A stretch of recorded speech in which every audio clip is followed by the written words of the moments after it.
Well, hello, everybody. Uh, yeah, you can see it's a nasty day. And today we are on the way to Portland, Oregon. We're taking little yellow girl, aka Zena, to meet her mommy at the airport. And I, I'm going to start doing a little bit of a different type of video for you. And so while I'm making this long drive, I'm thinking to myself, well, I've thought this before, but there are some stories that I share with people that I'd like to get out there a little more. And so this is one of them. And now, here we go. Now, I'm going to title this video the story of how, I don't know how many or what number, the percentage of animals that make it to the shelters. I don't know what number to attach to this. You let me know what you think, okay? But I think it's pretty high. So Corey, hi, and Jabari, hi. As I understand it, they watch my videos, so hi to you guys. Now listen, this is your story. Now, it's getting to be closer to about 7 years now that Miss Corey called me. Now, this lady, everyone, this woman, she has a pack of dogs, and she's had a pack for years now, and so she's very comfortable and doing very well with her pack.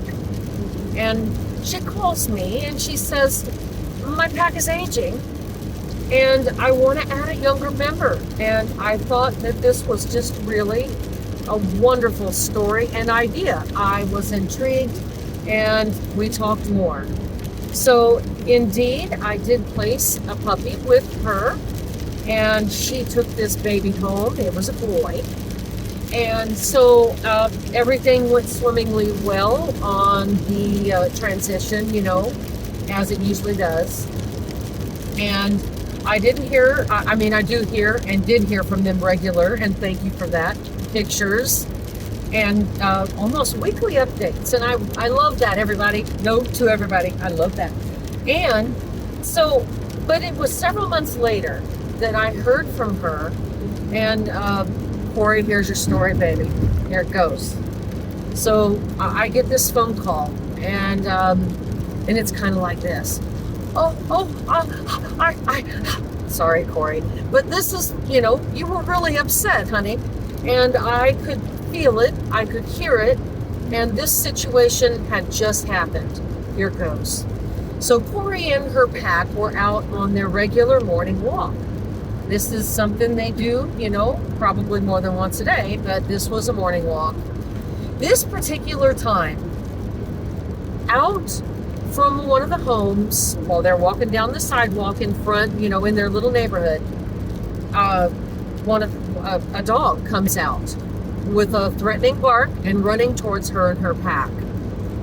And so this is where I believe I told you, Miss Corey, you can just stop right there. I'll tell you the rest of the story. You remember that? And I sure did tell her the rest of the story.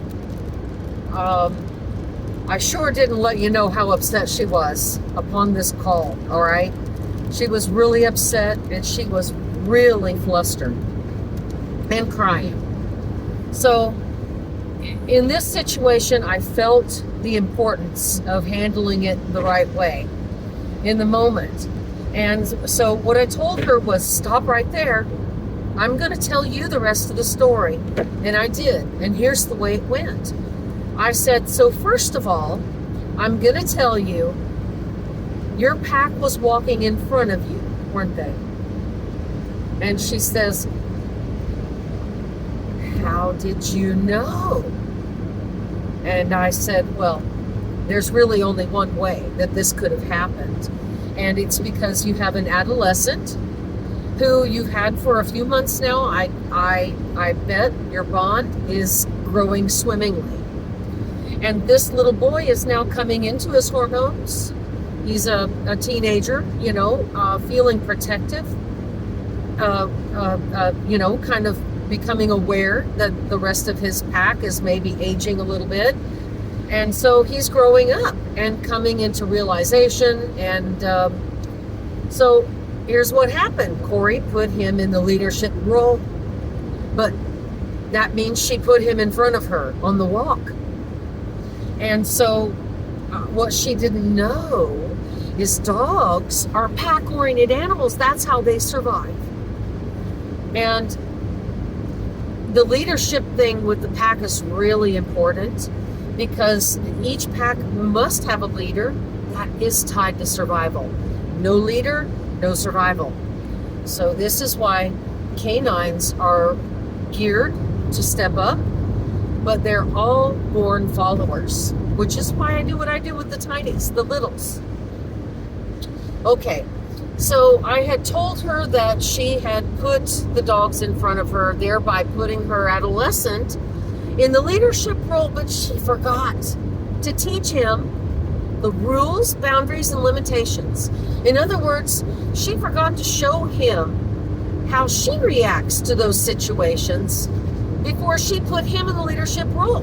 If he would have been behind her, he would have been forced to follow her lead, and she would have reacted to the situation before her. Do you guys see that?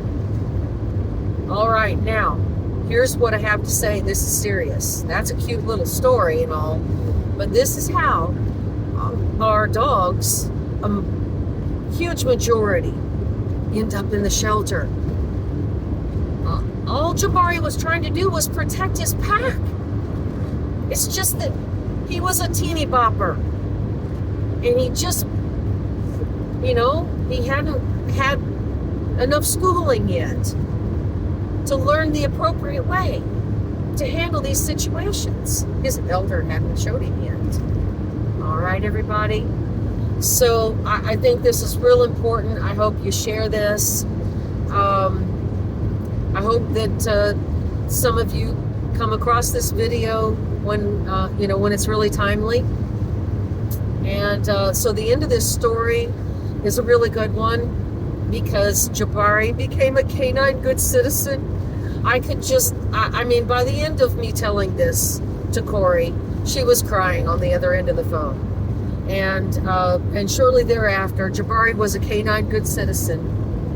And Jabari now has a brother. In 2 miles, take exit 21 toward Washington 503 East, Woodland. All right. There you go. I told you at the beginning of the video we're on the way to Portland. All right, everyone. Thanks for being here. Thanks. Push the like button. And we'll see you next time. Bye.